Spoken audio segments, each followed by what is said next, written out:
Dunyoning turli xayriya tashkilotlaridan keladigan pullarni taqsimlash bo'yicha ish yuritadigan korxonalar har bir mamlakatda bor.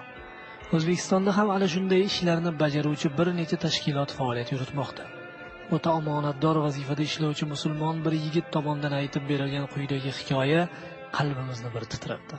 Kaboir kitobida keltirilgan 31-gunoh kabiraga juda mos tushgani bois e'tiboringizga ana shu bo'lgan voqeani havola qilsak, hikoya o'sha siz uchun notanish yigit nomidan yangraydi. O'zim yetim o'sganman. Otam 9 yoshimda qazo qilganlar. Allohning roziligini topkur onam katta mashaqqatlar ila bizni voyaga yetkazdilar. Yoshlikning zavqli onlarini bir chetga surib, 10ga kirar kirmas hayotning achchiq savdolariga aralashib ketdim. Shuning uchun bo'lsa kerak, juda ko'p muvaffaqiyatlarga erishdim. Maktabda ingliz tilini mukammal o'qiganim ham hayotda o'z yo'limni topib olishim uchun katta yordam berdi. Boshqa mamlakatlardan kelgan xayriya pullarini tender yo'li bilan o'z egalariga, haqdorlarga topshirish ishi menga yuklatilgan. Bu ishni sidqidildan bajaraman, lekin bir kuni ko'nglimni xijil qiluvchi bir voqea bo'lib o'tdi. Yoshligimdan qadrdon bo'lgan bir oshnam kelib qoldi. O'sha paytda men $1800 ga yaqin pulning taqsimoti ustida ish bajarayotgan edim. Oshnam menga muhtoj odamlar borligini, ularga hozirgi sharoitda pul juda zarur ekanligini tushuntirgan bo'ldi. Men u qadar jiddiy surishtirib o'tirmadim-da, pulni tanishim aytgan manziliga jo'natishni rejalashtirdim.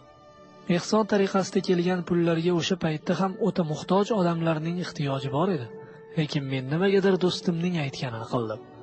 O'sha pul o'tkazib berilgan joyda o'rtahol odamlarni ko'rganimda ham bu qilgan ishimdan avvaliga afsuslanmadim. Ammo keyin ichimni ittirnay boshladi. Tanishlardan qilgan ishim haqida so'ragan bo'ldim. Ular asosan o'zing yeb ketmabsan-ku, shuning o'zi katta gap, baribir muhtojlarga borib yetibdi-ku degan so'zlar bilan meni o'tishardi.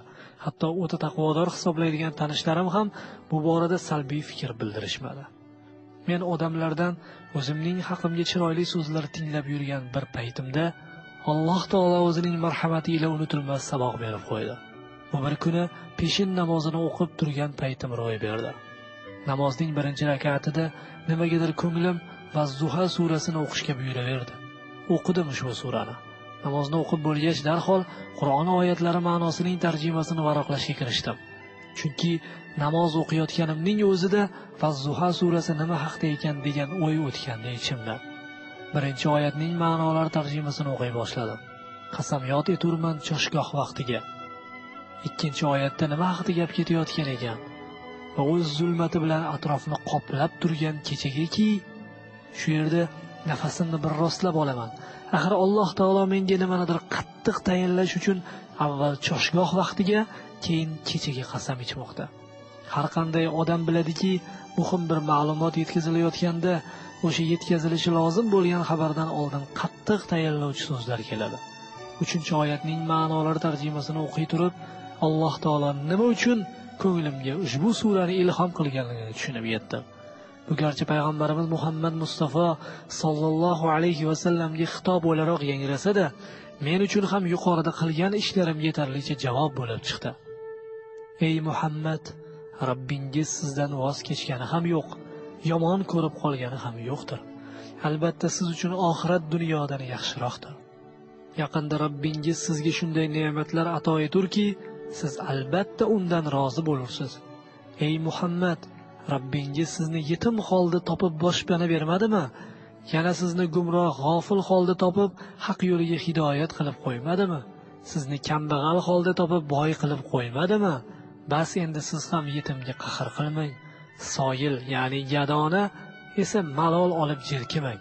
Parvardigoringizning sizga ato etgan barcha ne'mat haqida esa odamlarga so'zlang. Subhanalloh, Allohning kalomi ma'nolarini o'qir ekanman, badanim junjikib ketdi. Endi menga tanish-notanishlarning maslahati ham kerak emasdi. Alloh taolo birgina ilhomi bilan hammasini menga ochiq ravshan qilib qo'ydi. Yetim holida o'sgan bir yigitning bugungi ishlarini buyuk Parvardigorning o'zi to'g'rilayotganini his qilib, ko'zimda yosh bilan qilgan ishlarimga afsus nadomatlar chekdim. Yetimning haqqiga umuman xiyonat qilmaslikka ont ichdim. Ushbu hikoyaga shubha ko'zi bilan qaramasligingizni so'raymiz. Zero u bugungi kunimizda ro'y bergan. Bizga hikoya muallifining keyingi qilgan ishlari muhim emas. Asosiysi Ushbu voqeadan o'zimizga yetarli xulosa chiqaraylik. Yetimning haqidan qo'rqaylik.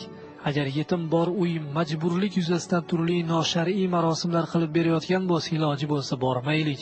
Chunki u yerda yetimning haqi bo'lib qolishi mumkin.